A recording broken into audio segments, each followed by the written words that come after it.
안녕하세요, 이차영입니다. 오늘은 저희 써니빌 양평의 이창원 대표의 이야기입니다. 저는 어린 시절을 시골에서 살았습니다. 제가 국민학교 2학년이던 70년대 중반까지도 전기가 들어오지 않아서 호롱불 켜고 살았던 50호 정도 되는 농촌 산골 마을이었습니다. 학교 친구들도 다 비슷한 산골 마을에 살았기 때문에 시골 마을 경험은 꽤 있는 편입니다.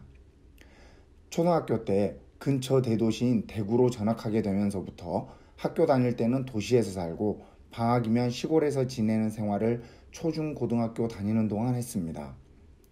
요즘 이야기하는 5도 2촌 생활하고는 다르지만 아무튼 양쪽 생활을 같이 경험했습니다. 시골과 도시를 오가는 생활을 하면서 한 번도 어느 쪽 인심이 더 좋다는 생각을 해본 적이 없습니다. 별로 다른 것이 없었기 때문입니다. 그런데 시골 가면 항상 시골 어른들 말씀이 도시 인심이 박하다고 했었습니다.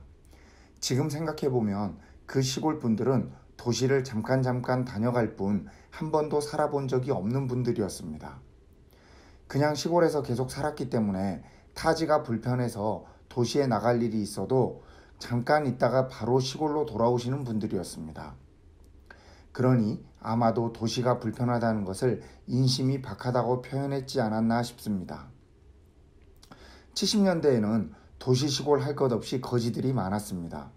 도시에 더 많기는 했지만 시골도 꽤 많았었습니다. 시골에 거지가 나타나면 동네 아이들이 따라다니면서 괴롭혀서 쫓아버리는 경우가 대부분입니다. 마을에 들어가서 구걸을 해보기도 전에 애들 등살에 도망가는 것이죠. 동네 어른들이 그런 모양을 봐도 대부분 모른 척하고 지나갑니다. 어릴 적 기억이라 잘못되었을 수도 있지만 거지 놀렸다고 어른들한테 혼난 기억이 없습니다.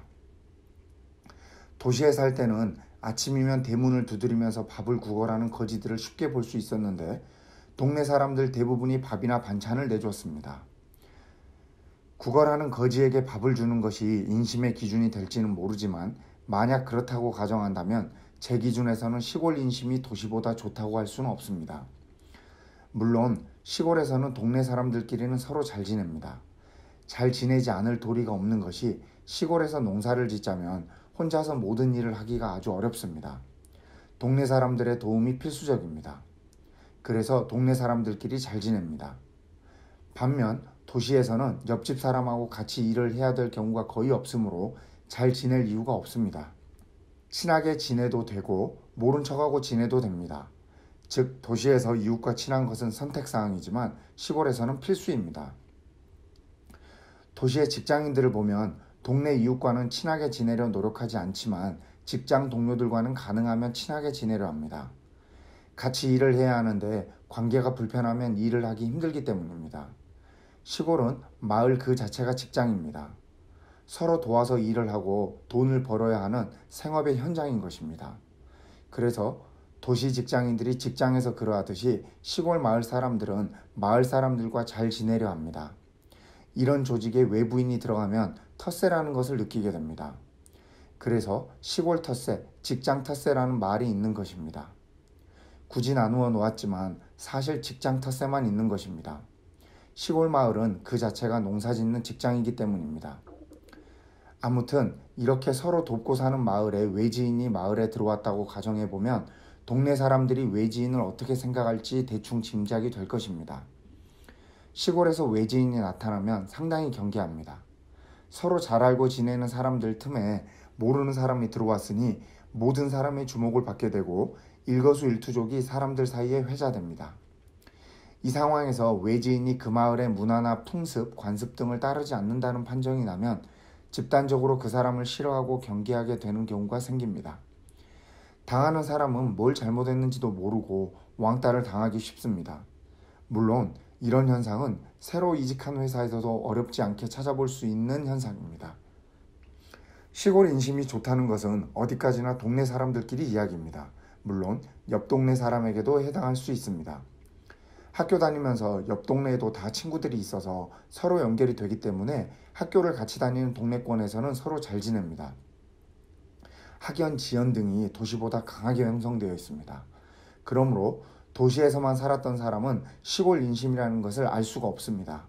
그냥 시골에서 살다가 도시로 올라온 사람들이 고향을 그리면서 하던 옛날 이야기 속에서나 시골 인심을 들어봤을 것입니다. 음식을 하면 옆집과 나눠 먹고 어려운 일도 같이 돕고 기쁜 일은 같이 나누고 하는 그런 이야기들이 주를 이룰 것입니다. 그런데 이런 행위는 앞에서 살펴봤듯이 농촌 생활의 특성상 서로 잘 지내야 하기 때문에 그러는 것입니다. 즉, 도시인들은 시골 출신 사람들이 이야기하는 시골 인심을 알고 있을 뿐 스스로는 시골 인심에 대해서 겪어본 적은 없는 것입니다. 이런 막연한 시골 인심을 기대하는 도시 사람이 시골에 가서 살게 되는 경우가 생긴다면 어떻게 될까요? 당연히 아주 힘들 것입니다. 그래서 인터넷에 시골 인심을 검색해보면 거의 대부분이 흉흉한 시골 인심을 이야기하는 내용들입니다. 기대가 크면 실망도 큰 법이니까요. 제가 아는 한 시골 인심은 좋았던 적도 없고 흉흉했던 적도 없습니다. 도시 마을들이 직장 다니는 사람들이 살기 편하게 만들어졌듯이 농촌은 농사짓고 살기 편한 대로 만들어진 동네일 뿐입니다. 시골 사람이든 도시 사람이든 사람을 대하는 원칙은 같습니다. 사람들이 이득을 쫓아서 사람을 대한다면 양쪽 다 그렇습니다. 이웃을 위하는 마음으로 사람을 대한다면 어디나 다 그렇습니다. 시골이라서 이웃을 더 위하고 도시 사람이라서 위웃을 나무라라고 하는 것은 없습니다. 다 같은 사람들입니다. 시골로 이주하는 데는 여러 가지 이유가 있을 것입니다. 어떤 이유로 이주하느냐에 따라 시골 생활을 접근하는 방법을 달리해야 합니다. 만약에 농사를 짓겠다고 작정하였다면 시골 마을로 들어가서 그 사람들과 잘 융화하는 것이 좋습니다. 요즘은 기계가 농사일에 많이 사용되기는 하지만 여전히 이웃의 도움 없이 농사 짓는 것은 아주 어렵습니다. 많은 종류의 농기구나 농기계를 처음부터 다 갖추고 농사를 짓기는 어렵고 농사 방법, 토질에 대한 이해, 판로 등도 도움을 받아야 하기 때문에 이웃과 교류는 절대적으로 필요합니다. 그러니 농사를 짓는 것이 목표라면 처음부터 농촌 마을이라는 것을 잘 이해하고 있어야 합니다. 농촌 마을의 특성 따위는 무시하겠다고 생각하고 있다면 농업에 대한 이해가 아직 부족하다고 할 수 있을 것입니다. 다른 예로 경제활동을 하지 않는 것을 전제로 시골 생활을 시작하는 경우가 있을 것입니다. 이 경우는 시골 마을 안으로 들어가도 되고 그러지 않아도 됩니다. 시골 마을 안이나 가까운 곳에 살게 될 경우 스스로는 농사를 짓지 않더라도 마을 사람들은 자신들을 기준으로 외지인으로 보려 하기 때문에 마을 사람들과 어울려 살아야 한다고 생각하기 쉽습니다. 그러므로 마을 사람들과 어울리기 싫은 사람은 외지인들만 모여 사는 전원주택 단지를 선택하는 것이 적응하는 데 도움이 될 수 있습니다. 농사를 짓지 않는 외지인들만 모여 사는 단지는 농사를 짓지 않으므로 이웃에 대해서 별로 관심이 없습니다. 시골에서만 살던 사람이 도시 가서 살기 쉽지 않듯이 도시에서만 살던 사람이 시골 와서 살기 쉽지 않습니다. 그동안의 생활 습관을 한순간에 바꿀 수 없기 때문입니다. 살아온 환경이 아주 다른 사람들이 모여있는 곳으로 이주하는 것은 어려운 일입니다. 그것이 도시든 시골이든 외국이든 마찬가지입니다. 그동안 본인이 해왔던 방식과 관습을 다른 환경에 들어가서 그대로 적용하려고 하면 스스로 외톨이가 되기를 자처하는 것입니다. 이러한 행동은 외국으로 이민 가서 한국말이 안 통한다고 불평하는 것이나 별로 다를 것이 없기 때문입니다.